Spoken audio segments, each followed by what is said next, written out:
Hu Dagu, Yudu County's Yuejiazhuang. I heard that there was a lemur in the family, and clothes and appliances were often thrown on the walls of the neighboring family.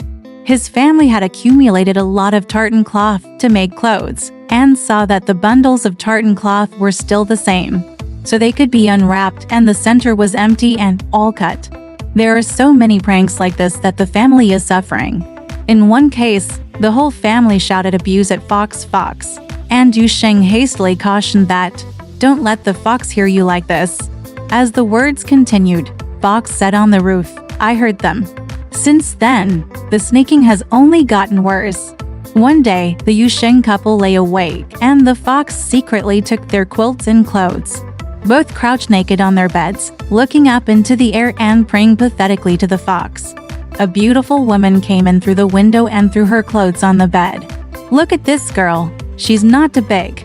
She's wearing a crimson dress with a snow-white vest." As Yuejiazhuang put on his clothes and scraped about for the girl, he said, "Since God wants to take care of us, He must stop disturbing us. Would you please be a daughter to me?" Miss Hu said, "I'm older than you. How can you be arrogant?" Yuejiazhuang asked to be sisters again, but Hu accepted. So Yuejiazhuang called his family Auntie Hu. At the time, Mr. Zhang's family in Yanjun also had foxes living upstairs, often speaking to people. Mr. Yu asked Ms. Hu, "Do you know him?" Ms. Hu replied, "She is my aunt." "Why don't you know her?" Yu asked. "The aunt never disturbs people. Why don't you follow it? Fox doesn't listen, and she's messing with people as usual." But it didn't hurt anyone much, except for the daughter-in-law, who was a troublemaker and often left her shoes and socks, hair straps and earrings on the street. Every time she ate, she buried filth such as dead rats and feces in her porridge bowl. The daughter-in-law of Yuejiazhuang also threw away all her jobs and yelled at the fox without praying for mercy. Mr. Yu begged, "How come you don't look like your elders when your sons and daughters call you auntie?" Ms. Hu said, "If you teach your son to rest his wife, and I will be your daughter-in-law, I will be fine." The daughter-in-law of Yuejiazhuang's daughter-in-law was so angry at the news that she shouted, "A fox has no shame in being ashamed to fight with others for the honor of her son-in-law." At that time, the daughter-in-law was sitting on a suitcase when she suddenly saw a cloud of smoke coming out of her bottom. The fire was like a steamer. She hurriedly opened the suitcase to see that all the clothes inside had been burned to the ground, leaving one or two of them, all mother-in-laws. She asked Yuejiazhuang's son to take off his wife, but he refused. After a few days urging him, he still refused. Angered, Fox hit him with a rock, broke her forehead and almost died of bleeding. Mr. Yu was even more worried. Li Chengyao of Xishan City was good at repelling monsters with fishui, and Yuejiazhuang invited him for his employment money.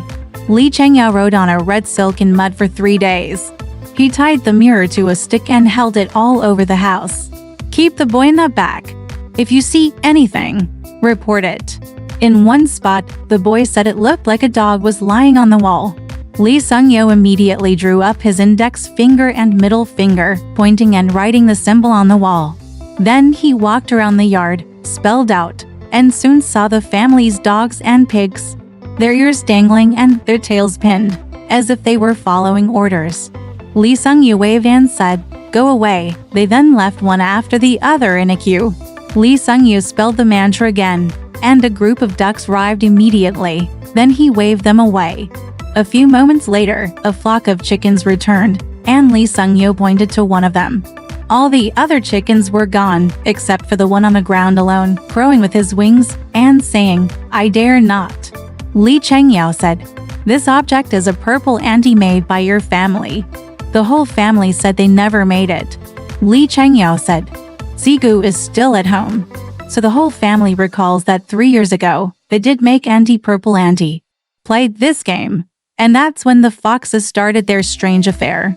Everyone searched everywhere, and found that the Zigu figure was still placed on the beam of the livestock shed.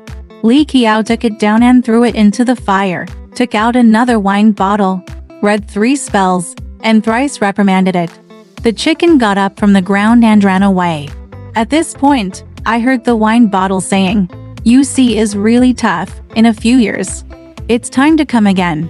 Yu Sheng asked Li Chengyao to put the wine bottle into hot soup or fire, but Li refused and took it away.